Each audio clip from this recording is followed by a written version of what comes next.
오늘의 주요 뉴스입니다. 이재명 대통령은 제80주년 광복절 경축사에서 어떤 형태의 흡수 통일도 추구하지 않을 것이라며 북한 체제 존중 의사를 밝혔습니다. 잠시 뒤 8시부터 서울 광화문 광장에서 시민 만여 명이 참석한 가운데 이재명 대통령 국민 임명식이 진행됩니다. 김건희 여사 일가의 집사로 알려진 김예성 씨의 구속 여부가 이르면 오늘 밤 결정됩니다. 광복절 특별 사면을 받은 조국 전 조국혁신당 대표가 오늘 새벽 출소하면서 이재명 정부 성공을 위해 힘을 보태겠다고 밝혔습니다. 시청자 여러분 안녕하십니까? 오늘은 광복 80주년입니다. 이재명 대통령은 경축사에서 음수 사원, 물을 마실 때 물의 기원을 생각하듯이 오늘을 만든 선열의 희생을 기려야 한다고 강조했습니다. 약 25분간 이뤄진 경축사 핵심 키워드로는 빛과 평화 등이 담겼습니다. 무엇보다 대북 화해 메시지를 화두로 제시했습니다. 북한의 체제를 존중하고 흡수 통일도 추구하지 않을 것이라고 강조했습니다. 북한의 화답은 아직 없습니다. 첫 소식 송주영 기자가 보도합니다. 취임 후 첫 광복절을 맞은 이재명 대통령. 푸른색과 붉은색, 흰색이 교차하는 넥타이 차림으로 광복절 경축식에 참석했습니다. 이 넥타이는 통합을 상징하는 의미로 지난 6월 4일 취임 당일에도 착용했던 디자인입니다. 약 25분간의 경축사에서 이 대통령은 인내라는 단어를 두 차례 언급하며 북한과의 대화 의지를 분명히 드러냈습니다. 숱한 부침 속에서도 이어지던 남북 대화가 지난 정부 내내 완전히 끊기고 말았습니다. 엉킨 실타래일수록 인내심을 갖고 차근차근 풀어가야 합니다. 그러면서 북한 체제에 대한 존중을 약속했습니다. 현재 북측의 체제를 존중하고 어떠한 형태의 흡수 통일도 추구하지 않을 것이며 일체의 적대 행위를 할 뜻도 없음을 분명히 밝힙니다.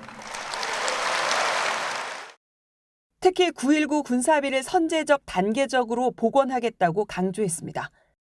그러나 김정은 북한 국무위원장은 어제 열린 조국 해방 80돌 경축대회에서 처음으로 연설에 나서 북러 관계를 강조했지만 한국에 대한 메시지는 전혀 담지 않았습니다. 우리 측의 유화 메시지에도 험난한 남북 관계가 예고되는 대목입니다. MB 뉴스 송주영입니다. 이재명 대통령은 일본을 향해선 마당을 같이 쓰는 이웃으로 표현했습니다. 과거는 직시하되 미래 지향적 협력을 강조했습니다. 하지만 일본의 반응은 아쉬웠습니다. 이시바 총리가 13년 만에 반성이라는 표현을 사용했지만 식민 지배를 당한 이웃에 대한 반성은 아니었습니다. 이어서 강명호 기자입니다. 이재명 대통령은 일본과의 관계에 대해선 어려운 과제라며 여전히 과거사 문제로 고통받는 분들이 많다고 지적했습니다. 일본 정부가 과거의 아픈 역사를 직시하고 양국 간 신뢰가 훼손되지 않게 노력해 줄 것으로 기대합니다. 그러면서도 협력 메시지에 더 많은 비중을 뒀습니다. 양국이 진정한 이웃이 될 수 있을 것이라는 희망을 놓지 않았던 그 선열들의 간절한 염원을 이어가야 합니다. 패전일 추도사에 나선 이시바 시게루 일본 총리는 13년 만에 반성이란 단어를 언급했습니다. 戦争の惨禍を決して繰り返さない。あの戦争の反省と教訓を今改めて深く胸に刻まねばなりません。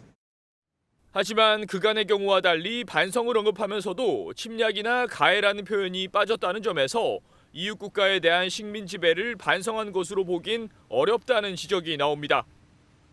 차기 총리로 거론되는 고이즈미 신지로 일본 농림수산상도 A급 전범이 압사된 야스쿠니 신사에 참배하면서 한층 성숙된 한일 관계 개선이 난항을 겪을 것임을 예고했습니다. MBN 뉴스 강영우입니다. 이재명 대통령이 잠시 뒤 저녁 8시부터 국민 임명식을 갖습니다. 이번 임명식엔 국민대표단 80명이 직접 쓴 빛의 임명장이 이 대통령에게 수여될 예정입니다. 임명식이 열릴 서울 광화문 광장으로 가보겠습니다. 최선우 기자, 뒤에 사람들이 많이 보이는데 아직 임명식이 시작 전인가요? 네, 그렇습니다. 이재명 대통령의 국민 임명식은 잠시 뒤인 저녁 8시부터 시작됩니다. 아직 행사 시작 전인데도 보시는 것처럼 많은 시민들로 이곳 광화문 광장은 북적이고 있는데요.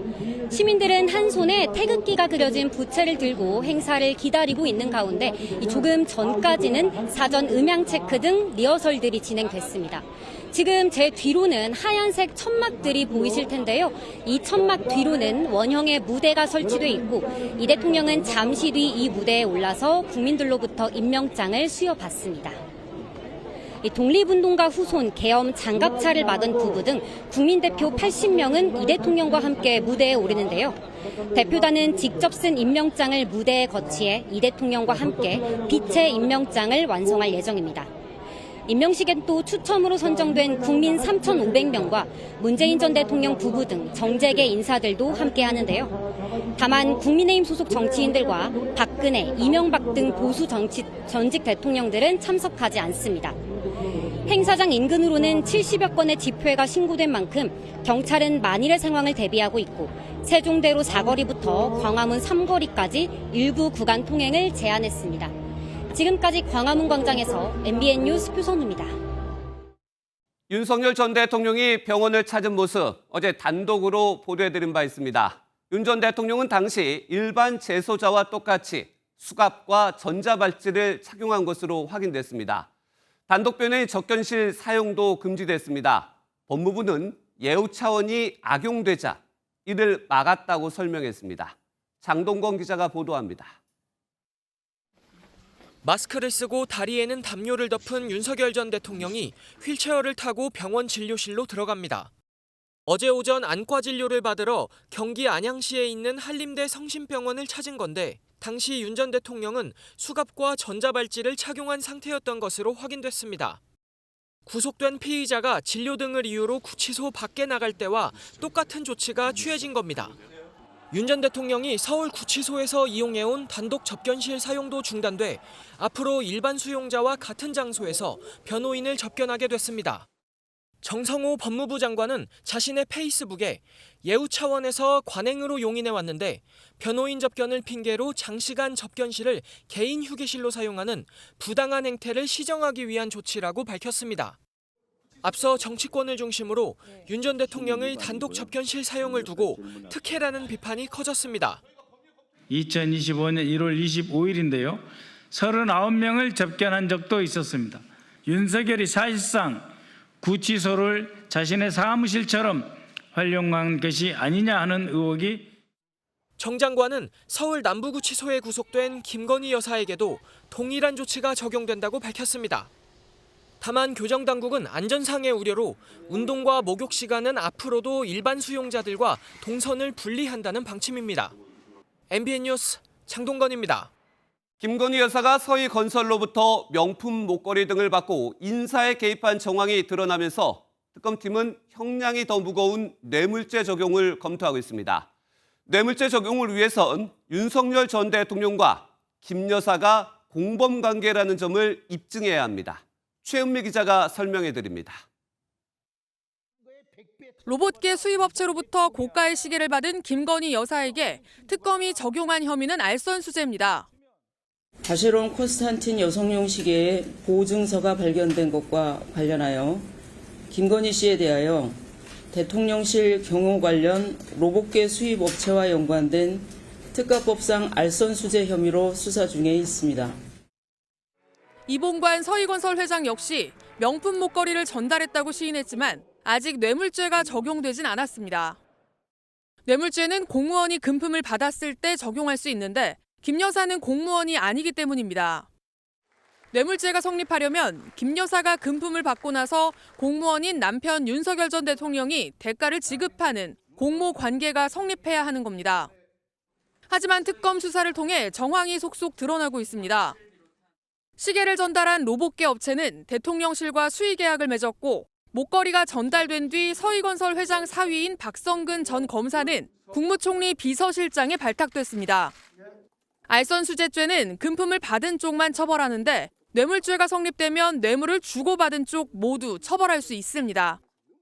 형량도 알선수재는 5년 이하의 징역이지만 뇌물죄는 금액에 따라 10년 이상의 징역도 가능합니다. 특검팀은 앞으로 김 여사가 금품을 받고 윤 전 대통령이 청탁을 들어주는 식의 공모관계를 입증하는 데 주력할 방침입니다. MBN 뉴스 최은미입니다. 김건희 여사 일가의 집사로 알려진 김예성 씨에 대한 구속영장 심사가 오늘 열렸습니다. 구속 심사는 2시간 가까이 진행됐는데 결과는 오늘 밤이나 내일 새벽쯤 나올 전망입니다. 서울중앙지법에 취재기자가 나가 있습니다. 손성민 기자, 구속 심사는 끝이 났습니까? 네, 김예성 씨에 대한 구속영장 실질 심사는 오늘 오후 2시쯤 시작해 약 1시간 40분 만에 끝났습니다. 지금은 재판부가 검토하는 절차를 진행하고 있는데요. 김 씨는 심사를 마친 뒤 취재진의 질문에 답하지 않고 침묵한 채 법원을 떠났습니다. 오늘 어떻게 조명하셨나요? 특검에서는 신병욱 후원장의 김건희 여사와의 관련성 조사한다는데 정말 김 여사와 관련 없으신가요? 김 씨는 김건희 특검팀의 16개 수사 대상 중 하나인 이른바 집사 게이트의 핵심 인물입니다. 그동안 각종 의혹을 부인해왔는데 이번 구속심사에서도 같은 내용을 주장한 것으로 파악됐습니다. 김 씨는 자녀 교육 문제로 출국했을 뿐이라며 특검 수사에 협조하기 위해 귀국한 것이라고 진술한 것으로 알려졌습니다.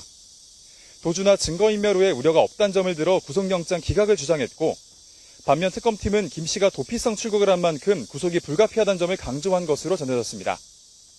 그렇다면 특검팀은 김 씨와 완전히 다른 판단을 하고 있는 것 같은데요. 향후 수사 전망은 어떻습니까? 네, 특검팀이 김 씨에게 적용한 혐의는 특정 경제범죄 가중처벌법상 횡령과 업무상 횡령입니다. 김 씨에 대한 구속영장에는 횡령 액수가 33억 8천만 원으로 특정된 것으로 알려졌는데요. 또 김 씨가 허위로 용역계약을 맺거나 차명회사로 의심받는 이노베스트 코리아를 통해 회사 돈을 빼돌렸다고 구속영장에 적시한 것으로 전해졌습니다. 특검팀은 김 씨가 설립에 관여한 IMS 모빌리티가 자본 잠식 상태였는데도 거액의 투자를 받은 배경에 김 여사의 영향력이 있다고 의심하고 있습니다. 김 씨의 구속 여부는 이르면 오늘 밤 나올 것으로 보이는데요. 특검팀이 김 씨의 신병을 확보할 경우 김 여사 개입 정황 등 남은 의혹들을 둘러싼 수사도 급물살을 타게 될 전망입니다. 지금까지 서울중앙지법에서 MBN 뉴스 손성민입니다. 윤석열 전 대통령과 김건희 여사, 전직 대통령 부부를 겨눈 특검 수사가 속도를 내고 있습니다. 법조팀 이시열 기자가 나와 있습니다. 이 기자, 우선 법무부가 어제 윤석열 전 대통령이 수감돼 있는 서울구치소의 소장을 전격 교체했어요. 그 배경이 어디에 있습니까? 네, 김현우 서울구치소 소장은 윤 전 대통령 재임 시절 수원구치소 소장에서 서울구치소 소장으로 발령받은 인물입니다. 그랬죠. 사실상 영전이 이뤄진 만큼 그에 대한 보답으로 윤 전 대통령에게 특혜를 제공했다는 의혹이 일었습니다. 윤석열의 전체 구속 기간 중 총 변호인 등을 접견한 시간은 395시간 18분에 이르며 총 접견 인원은 348명에 이릅니다. 국민 여러분, 이것이 과연 일반적인 수용자에게도 적용될 수 있겠습니까? 또 윤 전 대통령이 6인실 크기의 공간을 혼자 사용하는데 실제로는 32명을 수용할 수 있는 큰 공간을 거의 단독으로 점유했다는 말도 나왔습니다. 이런 의혹을 없애기 위해 법무부가 문책성 인사 조치를 단행했다는 해석이 나옵니다. 네, 서울구치소장이 일단 바뀌었으니 앞으로 수사 방향도 한번 좀 지켜보겠습니다. 윤 전 대통령 부부 수사도 얘기를 해볼까요? 윤 전 대통령은 버티고 있고 김 여사는 일단 소환 조사에는 응하고 있습니다. 서로 다른 모습을 보이고 있는데 어떻게 해석이 가능합니까? 네, 윤 전 대통령 부부의 엇갈린 특검 대응에 대해 여러 가지 해석이 나오고 있습니다. 네. 앞서 리포트에서도 보셨듯 두 사람이 뇌물죄와 관련해 공모관계에 놓일 수 있다는 정황도 나왔죠. 그렇죠. 예. 두 사람이 특검에 출석해 상반된 진술을 한다면 불리할 수밖에 없다는 점을 염두에 뒀을 수 있습니다. 또 내란 혐의를 받고 있는 윤 전 대통령에 비해 자본시장법 위반 등의 혐의를 받고 있는 김 여사는 특검에 협조하는 태도가 향후 재판에서 유리하다는 판단을 내렸다는 해석도 있습니다. 다만 한 부장검사 출신 법조인은 윤 전 대통령이 특검 출석을 거부하는 게 특이한 것일 뿐 김 여사가 특검 출석하는 걸 협조하는 태도라고 보긴 어렵다고 말하기도 했습니다. 일단 지금 공범까지도 조사를 하고 있는데 그렇다면 어제 김 여사가 진술을 거부하고 있어요. 이는 어떤 심경으로 봐야 될지, 자포자기하는 심경으로 봐야 될지 어떻습니까? 네, 그렇게 볼 수도 있겠습니다. 특검 수사가 진행되면서 명품 목걸이에 이어 명품 시계까지 줄줄이 의혹이 터지고 있습니다. 이런 상황에서 내가 내 남편과 살 수 있을까, 다시 만날 수 있을까라는 말을 변호인에게 전하며 풀리지 않는 답답한 마음을 표현한 것으로 보입니다. 하지만 이 말을 변호인단이 언론에 공개했다는 점도 주목해 볼 필요가 있습니다. 네. 본인이 억울하다는 점을 알려 분위기를 바꾸려는 의도로도 해석되는데 여론에 영향을 줄 수 있을지는 좀 더 지켜봐야 할 것으로 보입니다. 내가 나의 남편과 다시 살 수 있을까? 이런 부분들이 여론에 어떻게 적용이 될지도 한번 지켜봐야 된다. 그럼 앞으로 김 여사에 대한 추가 조사 전망이 어떻습니까? 네, 특검팀은 김 여사의 다음 조사 일정을 다음 주 월요일 오전 10시로 정했습니다. 네. 어제 이뤄진 구속 후 첫 조사는 4시간 만에 종료됐는데 실질적인 조사는 약 2시간 10분 정도밖에 이뤄지지 않았습니다. 또 김 여사가 구속되는데 결정적인 역할을 한 명품 의혹에 대해서는 조사가 전혀 이뤄지지 않았습니다. 뿐만 아니라 오늘 김건희 여사의 집사로 지목된 김예성 씨에 대해 구속영장이 발부된다면 대질신문을 진행해야 할 필요성도 있습니다. 따라서 앞으로도 여러 차례 소환 조사가 이루어지겠지만 김 여사가 소환에 순순히 응할지는 미지수입니다. 네, 윤 전 대통령 부부 수사 상황 잘 들었습니다. 지금까지 사회부 이시열 기자였습니다. 조국 전 조국혁신당 대표가 광복절 특사로 오늘 새벽 석방됐습니다. 조 전 대표는 나오자마자 이재명 대통령 사면권에 대한 감사함을 전하고 현 정부 성공을 위해 힘을 보태겠다고 강조했습니다. 어떤 의미가 담겼을지 장가희 기자가 보도합니다. 남색 재킷에 푸른 넥타이, 청바지와 운동화 차림의 조국 전 조국혁신당 대표가 서울 남부교도소를 걸어 나옵니다. 오늘 새벽 0시쯤 광복절 특별 사면으로 조 전 대표가 출소하는 모습입니다. 지난해 12월 자녀 입시 비리와 청와대 감찰 무마 등의 혐의로 징역 2년형을 받고 수감된 지 242일 만입니다. 조 전 대표의 첫 일성은 이재명 정부와의 협력 메시지였습니다. 이재명 정부는 반드시 성공해야 합니다. 미력이 남아 저는 힘을 보태겠습니다. 자신의 사면이 검찰 독재 종식의 상징으로 남을 것이라고도 했습니다. 오늘 저의 사면 복권과 석방은 검찰권을 오남용해온 검찰 독재가 종식되는 상징적 장면의 하나로 기록될 것이라고 믿습니다. 아울러 윤석열 전 대통령을 비호하는 국민의힘은 심판받아야 한다고 강조했습니다. 당대표직 복귀가 기정사실화된 조 전 대표는 내년 6월 지방선거에 출마하거나 국회의원 재보궐선거에 뛰어들 것이란 관측이 나옵니다. 조 전 대표의 정치 복귀에 대해 민주당은 환영 입장을 밝혔고 범여권 분열을 막기 위한 합당 목소리도 이어졌습니다. 반면 국민의힘은 조 전 대표의 사면은 사법 쿠데타라고 크게 반발했습니다. 비판을 겸허히 듣겠다고 밝힌 조 전 대표가 부정적 여론을 극복하고 정치적 입지를 다질 수 있을지 향후 행보가 주목됩니다. MBN 뉴스 장가입니다. 전당대회를 일주일 앞둔 국민의힘 당대표 후보들의 경쟁이 치열합니다. 국민의힘 지지층 여론조사에선 김문수 후보가 가장 앞서고 있습니다. 조경태 후보는 한동훈 전 대표에게 지원을 요청하며 친한계 결집으로 역전을 노리고 있습니다. 김현 기자입니다. 국민의힘 지지층을 상대로 한 여론조사에서 절반에 가까운 46%가 김문수 후보를 차기 당대표로 선택했습니다.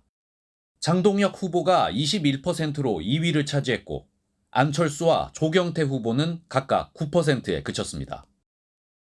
무당층이 포함된 조사에서도 김문수 후보가 31%로 1위를, 안철수, 장동혁 후보는 14%로 공동 2위, 조경태 후보는 8%의 지지로 뒤를 이었습니다. 김문수 후보는 오늘도 당사에서 무기한 농성을 이어가며 강경투쟁 이미지를 부각시켰습니다.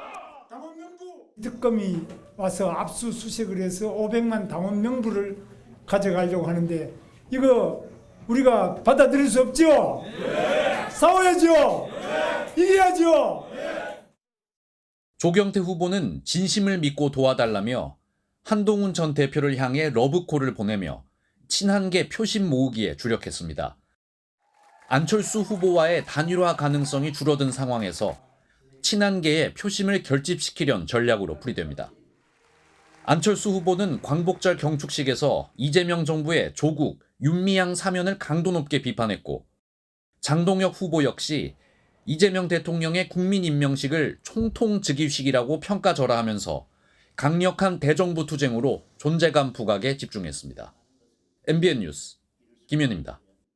광복절 정치권 소식, 오늘은 이권열 기자와 정치 톡톡으로 이어갑니다. 이 기자, 첫 번째 키워드 한번 볼까요? 네. 사면 반대 1인 시위. 누구의 사면이고 누가 반대 시위를 한 겁니까?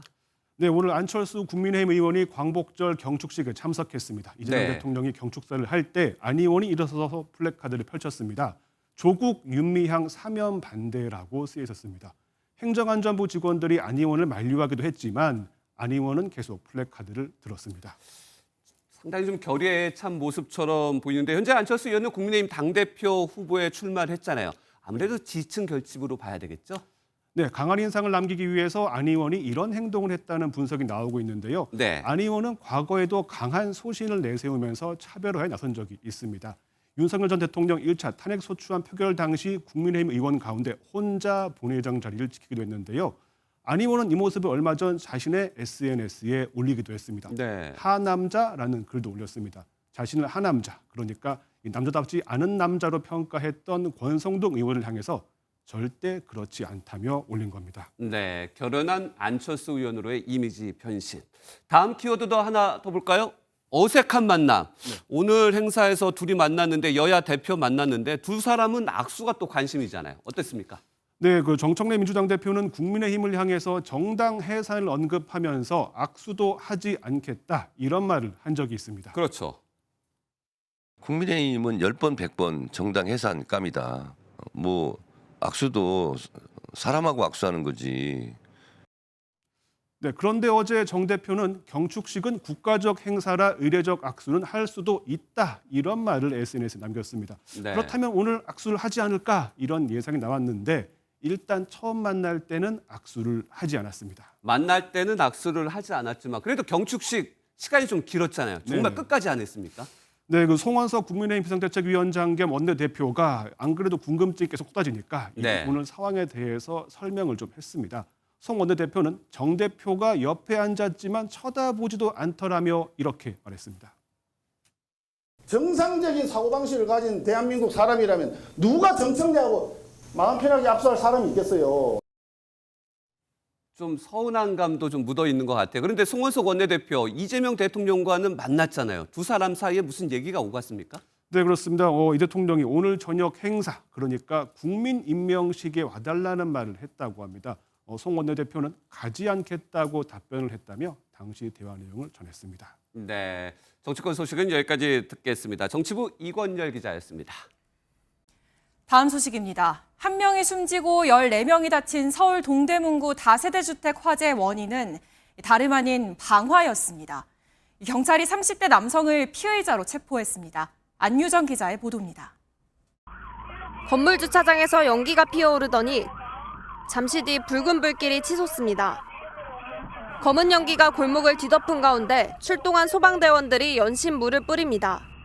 지난 13일 0시 2분쯤 서울 동대문구 제기동의 한 다세대 주택 1층 주차장에서 불이 나 70대 남성 1명이 숨지고 14명이 다쳤습니다.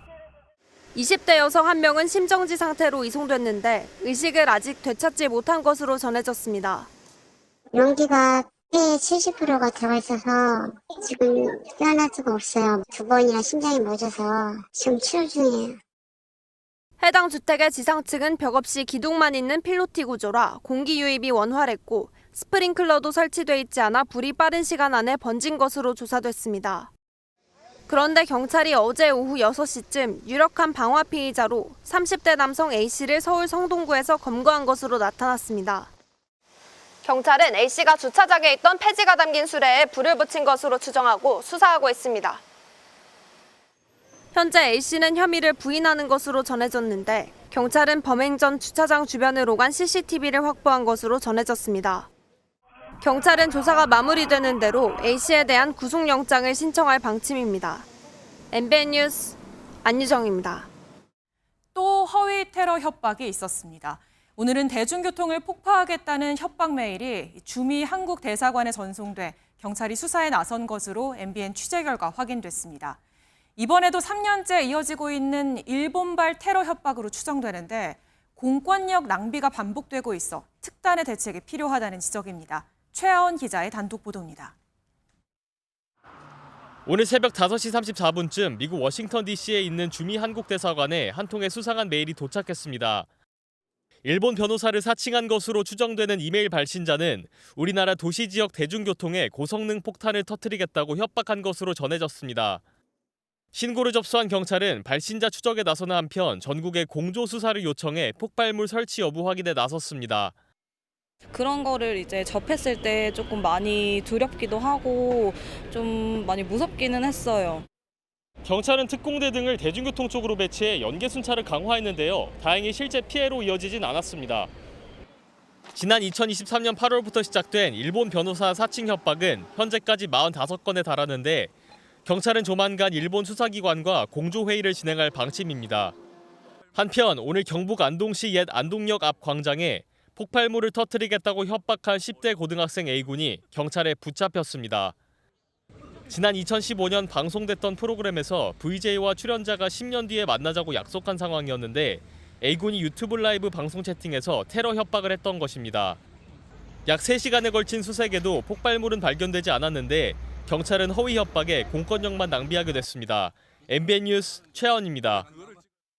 광복절인 오늘 전국 각지에서 폭주족들이 기승을 부렸습니다. 서해안 고속도로에선 추돌 사고로 페인트가 쏟아져 극심한 정체가 빚어졌습니다. 사건 사고 소식 박상호 기자가 전해드립니다. 경찰이 난폭 운전을 하는 오토바이를 뒤쫓습니다. 사이렌을 울려도 신호를 어기고 차선을 넘나들며 달아납니다.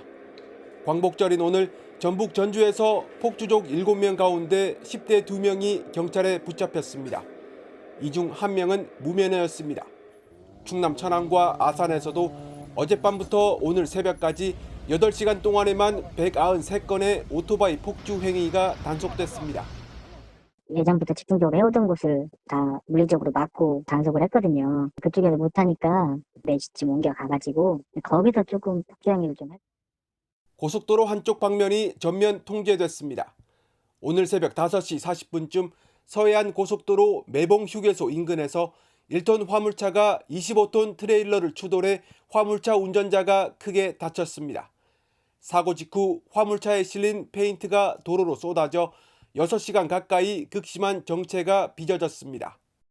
유성 페인트라던가 그래가지고 그게 차에 다 들러붙고 막 그게 약간 사고 위험이 있대요. 그래서 그거 다 제거하고 통행하느라고.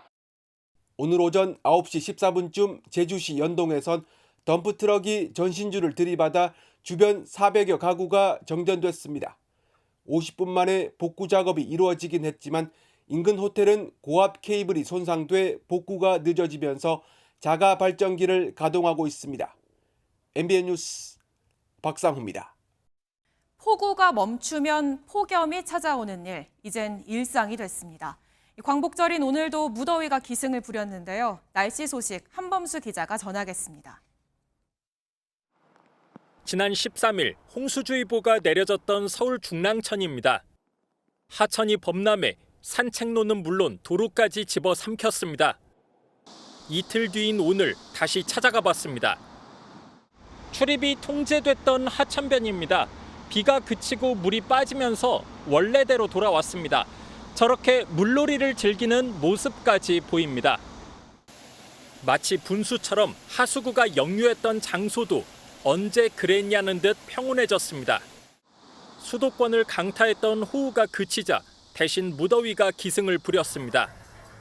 대구의 낮 최고 기온은 34.6도, 광주 33.8도, 대전 33.7도 등 전국 대부분 지역에서 30도를 넘겼습니다. 요즘 날씨가 극한 호우니 뭐니 해서 굉장히 변덕스럽잖아요. 양산이 없으면 못 걸어 다녀요. 남부에만 내려졌던 폭염특보도 중부지방으로 확대됐습니다. 서울에도 9일 만에 폭염주의보가 다시 내려졌습니다. 고온다습한 북태평양 고기압이 세력을 확장하면서 사실상 두 번째 장마를 일으켰던 정체 전선을 영향권 밖으로 밀어낸 겁니다. 이번 주말과 다음 주까지 전국 대부분 지역의 최고 체감 온도가 33도 안팎으로 올라 매우 무덥겠고 열대야가 지속되는 곳이 많겠습니다. 다만 다음 주는 구름이 많고 일사량이 적어 지난 7월 말처럼 낮 기온이 30도 후반까지 올라가진 않겠습니다. 대기 불안정으로 인해 예상하지 못한 국지성 폭우가 쏟아질 가능성도 제기됩니다. MBN 뉴스 한범수입니다. 예, 옆에 있는 화면 보시면 대낮인데도 검은 연기가 하늘을 뒤덮였고 이렇게 화염이 가득 들어찼습니다. 2달째 꺼지지 않는 산불 모습인데요. 스페인에서만 축구 2만여 개에 달하는 숲이 불에 탔습니다. 이렇게 유럽 남부 곳곳이 폭염에 이어 산불까지 이중고를 겪고 있습니다. 이상엽 기자가 보도합니다. 산에서 연기가 쉴 새 없이 피어오릅니다. 대낮이지만 산불과 연기 때문에 하늘이 붉은 빛으로 물들었습니다. Mal porque está todo alrededor, que pues está por todos sitios fuego y no sé, intentaremos salir. Yo creo que ya estamos preparados para que nos digan de un momento a otro que salgamos y salimos. 같은 시각 옆 나라인 포르투갈에서도 대형 산불이 발생했고 그리스에서는 세 번째로 큰 도시인 파트라스에서 산불이 사흘 동안 이어졌습니다. 폭염으로 고온 건조한 날씨가 2달 넘게 이어지면서 스페인과 포르투갈, 그리스 등 남유럽 곳곳에서 산불 피해가 커지고 있습니다. 스페인에서는 올해 발생한 산불로 14만 8천 헥타르, 축구장 2만 700여 개에 달하는 숲이 불탔고 3명이 숨졌습니다. 그리스 파트라스에서는 주택과 공장, 그리고 자동차 500여 대가 잿더미로 변했고 주민 7천여 명이 대피했습니다. 피해국들은 마른 초목과 거센 바람 탓에 불을 끄기 어렵다고 밝히며 유럽연합에 지원을 요청했습니다.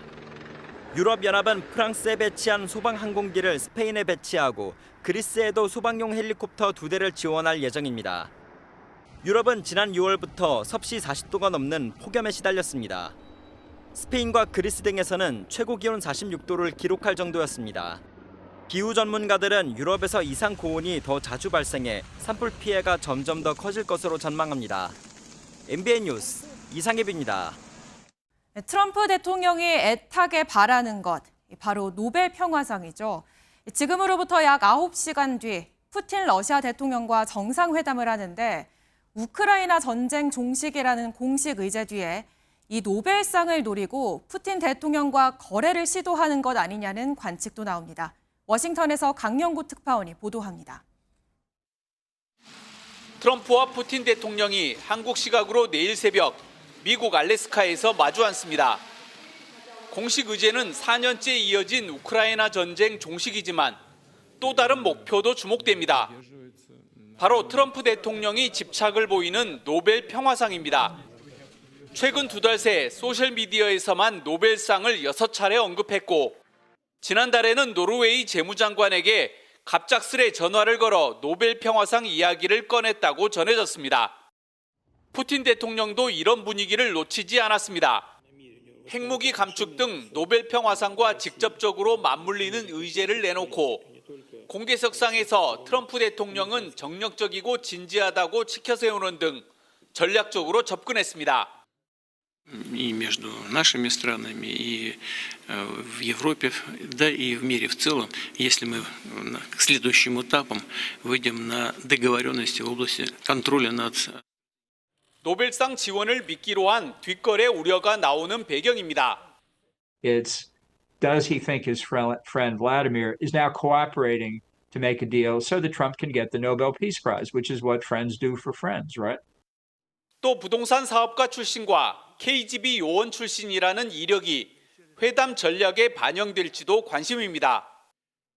알래스카에서 만난 트럼프와 푸틴이 평화의 문을 열지 아니면 정치적 계산만 남길지 전 세계 이목이 집중되고 있습니다. 워싱턴에서 MBN 뉴스 강영구입니다. 500대가 넘는 휴머노이드 로봇들이 선수로 참가한 베이징 로봇 올림픽이 막을 올렸습니다. 뛰어난 기량을 뽐낸 로봇도 있었지만 휘청거리고 넘어지며 웃음을 선사한 로봇도 있었습니다. 베이징 김한준 특파원이 전해드립니다. 중국 유명 가수가 로봇과 함께 춤을 춥니다.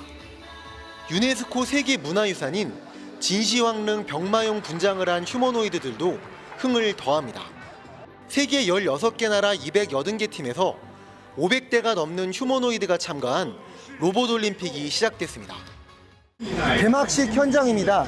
이번 올림픽에 참가한 로봇팀들이 관중들에게 인사를 하고 있습니다. 대회 첫날부터 양보 없는 경쟁이 벌어졌습니다.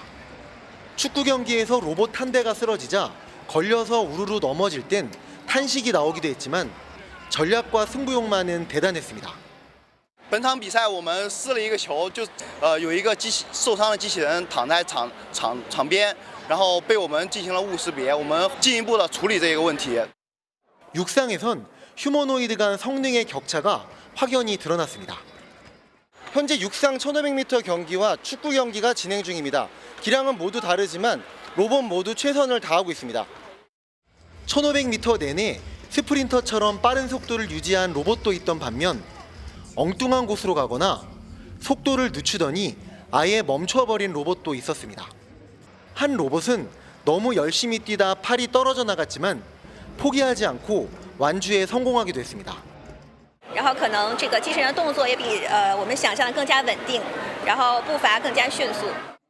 중국 언론은 아쉬운 점도 있지만 이런 대회를 개최하는 자체가 중국 로봇 기술의 현재와 미래를 보여주는 것이라고 평가했습니다. 베이징에서 MBN 뉴스 김한준입니다. 예, 오늘 광복 80주년입니다. 하지만 아직도 조국으로 돌아오지 못한 일본에 남겨진 사람들이 있죠. 자이니치, 일본에 있다는 의미로 일본에 사는 한국인들을 부르는 말입니다. 자이니치의 대다수가 경상도 등 남한 출신인데 이 100년이 지난 지금 이들은 어느 나라 사람인 걸까요? 주진희 기자가 보도합니다. 저는 제일 동포 3세. 제교포 3세 김지수입니다. 私は在日2世.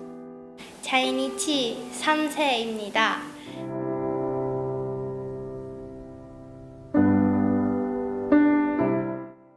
이곳은 일본 속 제주도라 불리는 이쿠노입니다. 가장 많은 자이니치들이 살고 있죠. 1919년 이곳 운하 건설을 위해서 조선인 5천 명이 모인 것이 바로 코리아타운의 시작입니다.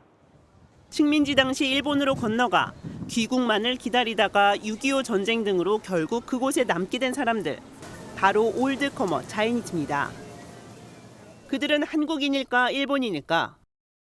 광복 직후 자이니치들은 모두 조선 국적이었습니다. 1947년 시점에서 일본은 외국인 등록령이라는 법을 만들어서 일단 조선이라고 쓰라고 지시를 했던 거예요. 그러니까 47년 시점에서는 외국인 등록상의 국적은 다 조선이었어요. 일본이 행정 편의를 위해 조선반도로는 지명을 국적으로 쓴 겁니다. 사실상의 무국적이라 어떤 사회보장도 받을 수 없었는데 1965년 한일 수교를 거치면서 큰 전환점이 마련됩니다. 조선적이라는 지명을 그러면 한국 국적으로 바꿉시다 그런 운동이 있었어요. 그러니까 구청에 가가지고 지금 제가 조선으로 됐는데 한국으로 바꾸겠습니다 그러면 그 창구에서 그냥 한국으로 고쳐줬다니까. 이렇게 대다수는 한국 국적을 취득하고 많은 사람들은 일본으로 귀화했지만 일부는 지금도 조선 국적을 그대로 남겨두고 있습니다. 엄밀하게는 식민지 역사의 산물인 조선 국적을 그대로 가지고 있는 겁니다. 사실상은 국적이 아니라서 무국적인데 조선적은 저의 할아버지, 할머님이 잘 지켜와 주신 것이고 제게 있어서는 소중한 거라고 생각하고.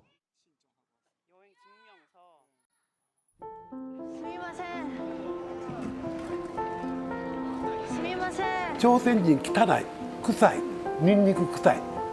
日本人にバカにされないように食事はまともに取らなくても着てるものはいつも小綺麗にする。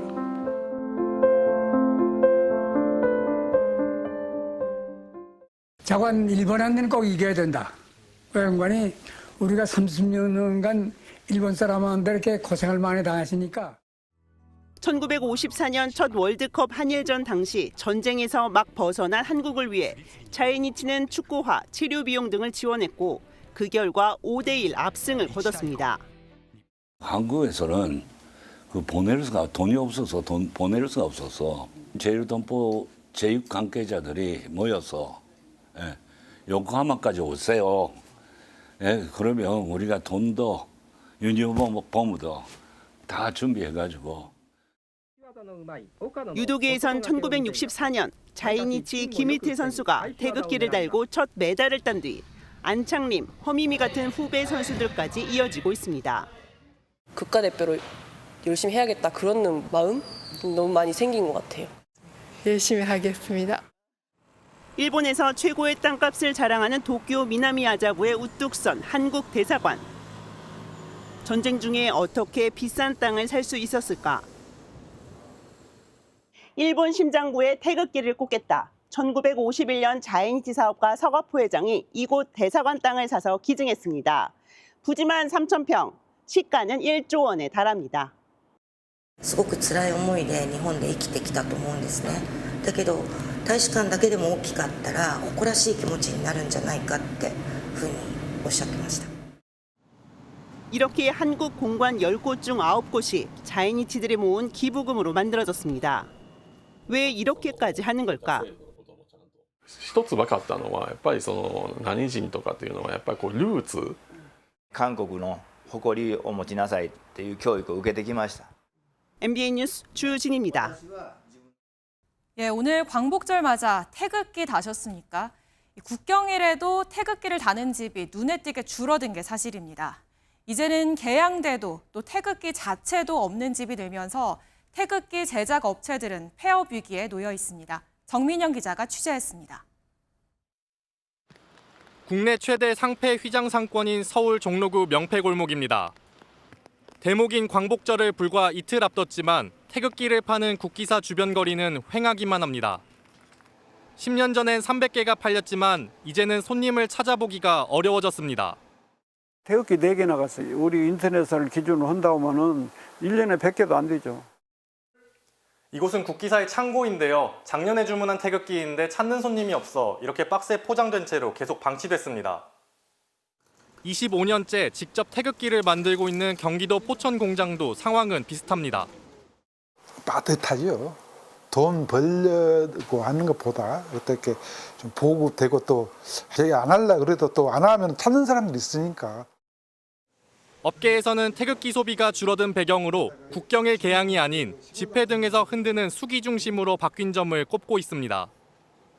또한 태극기가 보수 진영의 상징물처럼 세간의 인식이 바뀌고 있다는 점도 문제입니다. 어느 때부터 그 태극기 부대라는 나쁜 그 극우 성향의 성조기하고 태극기가 같이 극우 성향의 어떤 그 도구물로 사용한 것 같아서 중국산 태극기의 가격 경쟁력이 떨어지는 점도 판매 부진의 원인으로 꼽힙니다. 국내 업체는 재료비와 인건비를 더해 1,200원에서 1,300원 정도로 도매가를 책정하지만 중국산은 400원에서 450원으로 3분의 1 수준입니다. 한때 모든 집 창가를 물들이던 태극기. 지금처럼 외면받는다면 국산 태극기가 펄럭이는 모습을 더는 보기 어려울 전망입니다. MBN 뉴스 정민영입니다. 민생과 맞닿아 있는 전기요금은 지난 2023년 이후 동결 중인데요. 이재명 대통령이 재생에너지로의 전환을 강조하며 전기요금 인상을 시사했습니다. 이승훈 기자입니다. 이재명 대통령이 어제 수석비서관 회의에서 온실가스 감축을 위해 재생에너지 중심의 에너지 전환을 강조하며 전기료가 인상될 수 있다고 언급한 것으로 전해졌습니다. 대통령은 온실가스 감축 목표를 달성하다 보면 전기요금이 오를 수밖에 없다면서 적극적으로 국민들에게 이를 알려 이해와 동의를 구해야 한다고. 이 수석은 당장 얼마를 올린다는 건 아니라면서 선 긋는 모습을 보였지만 재생에너지 전기 생산 단가가 비교적 높은 만큼 비용 상승을 부추길 수 있는 요인입니다. 정부가 요금 인상을 거론한 건 에너지 대전환 정책을 뒷받침할 재원을 마련하기 위해서라는 해석도 나옵니다. 정부는 한 자릿수대인 재생에너지 발전 비중을 30%까지 올리겠다고 했지만 해상 풍력의 경우 1기가와트 규모 단지 건설에만 6조 원에서 7조 원이 필요한 만큼 초기 투자 비용이 큽니다. 또한 수요가 많은 수도권으로 전력을 끌어오기 위해서는 에너지 고속도로가 필수인데 서해안 구간만 완성하는 데 약 11조 원의 재원이 필요합니다. 한국전력의 적자가 200조 원을 넘는 것도 전기료 상승을 압박하는 원인입니다. 전력망 건설의 핵심 축인 한전은 이번 전략 수립 과정에서 70조 원 이상을 투입하기로 해 이미 재정적 한계라는 지적입니다. 빠르면 올 한 10월 4분기 첫 해부터 늦어도 내년 상반기 3월 내에는 이상을 할 수밖에 없어요. 에너지 대전환의 기로에 놓인 가운데 전력망 확충 특별법은 오는 9월 말에 시행될 예정입니다. MBN 뉴스 이승훈입니다. 현대차 그룹이 미국에 판매한 자동차가 3천만 대를 돌파했습니다. 1986년 첫 수출 이후 39년 만으로 일본의 토요타와 혼다보다 더 빠르게 달성한 기록입니다. 우리나라 대미 수출 1위 품목의 위상을 확인했지만 이젠 관세 장벽을 넘어야 하는 중대 기로에 섰습니다. 민지숙 기자입니다. 경기도 평택의 자동차 전용 부두입니다. 차량들이 줄지어 대형 선박으로 향하는데 모두 미국으로 수출되는 물량들입니다. 지금 실리고 있는 자동차들은 한 달 뒤쯤 미국 땅에 도착하게 됩니다. 그 사이 트럼프 대통령이 바뀐 관세에 대한 행정명령을 발표하지 않으면 25% 세율을 그대로 적용받게 됩니다.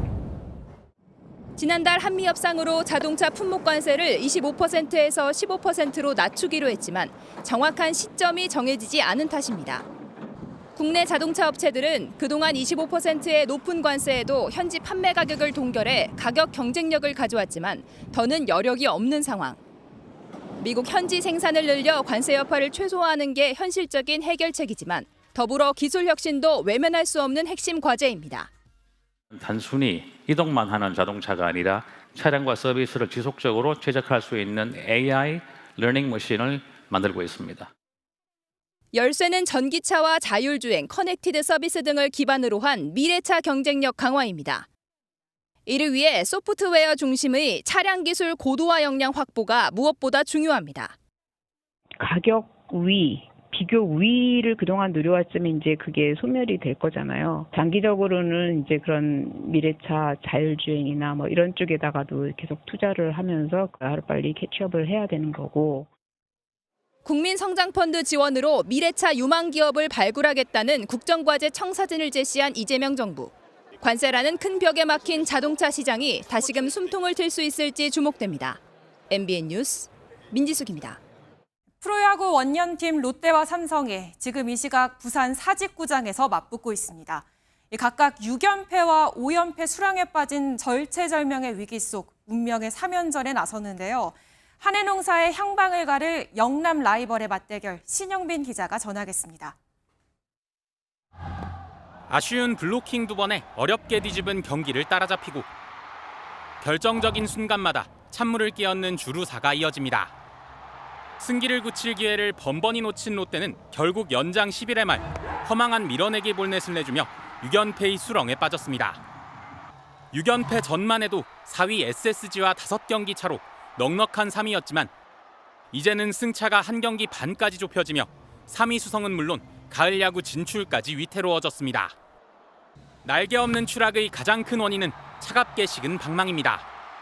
팀 타율 1위로 갈매기의 비상을 이끌던 롯데 타선이 6연패 기간 단 10득점에 그치자 축구팀처럼 점수를 낸다는 뜻을 담아 FC 롯데란 자조 섞인 별명까지 등장했습니다. 사직에서 롯데와 맞붙는 삼성도 분위기가 안 좋긴 마찬가지입니다. 어제 경기 기아 타선에 홈런만 5방을 내줬고 푸른 피의 에이스 원태인마저 6실점으로 무너지며 5연패를 기록 중입니다. 후반기 들어 불펜진이 무너진 데다 8월 팀 타율도 최하위권으로 탈출구가 보이지 않는 상황. 지난달 말까지 5위였던 순위도 8위까지 내려앉아 자칫 지난해 준우승팀이 가을 야구 초대권도 받지 못할 위기에 놓였습니다. 6연패와 5연패란 절체절명의 상황. 물러설 수 없는 단두대 매치를 펼치게 된 KBO 원년팀 롯데와 삼성. 한해농사의 성패를 가를 외나무다리 3연전에서 상대를 제물 삼아 반등을 이뤄낼 주인공이 누구일지 야구 팬들의 시선이 사직구장을 향합니다. MBN 뉴스 신영빈입니다. 천주교 서울대교구 유경춘 보좌주교가 암투병 끝에 오늘 선종했습니다. 유인촌 전 장관의 동생으로 평소 사회적 약자 보호에 앞장서온 고 유주교의 장례 미사는 오는 18일 오전 10시 명동성당에서 거행됩니다. 다시 날이 무더워졌습니다. 광복절인 오늘 중부지방으로도 폭염주의보가 확대됐고요. 남부 대부분 지역으로는 폭염경보로 강화됐습니다. 토요일인 내일도 서울의 낮 기온 31도에 체감온도는 33도까지 오르겠고요. 남부지방은 35도 안팎까지 올라 찜통더위가 기승을 부리겠습니다. 내일 하늘은 대체로 맑겠습니다. 다만 아침까지 서쪽 내륙에는 가시거리 200m 미만의 짙은 안개가 끼는 곳이 많겠고요. 또 오후부터 저녁 사이 경기 북동부와 강원 북부에는 5에서 20mm의 비가 조금 내리겠습니다. 오늘 밤사이에도 서울 등 대부분 지역에서 열대야가 나타나겠고요. 내일 중부지방 낮 기온은 서울이 31도, 강릉과 대전은 34도까지 오르겠습니다. 남부지방도 전주와 대구의 낮 기온이 35도까지 올라 오늘만큼 덥겠습니다. 일요일인 모레도 경기 북부와 강원 북부에는 비가 조금 내리겠고요. 다음 주 화요일과 수요일에는 서울을 비롯한 수도권과 강원 영서를 중심으로 비가 내릴 전망입니다. 날씨였습니다.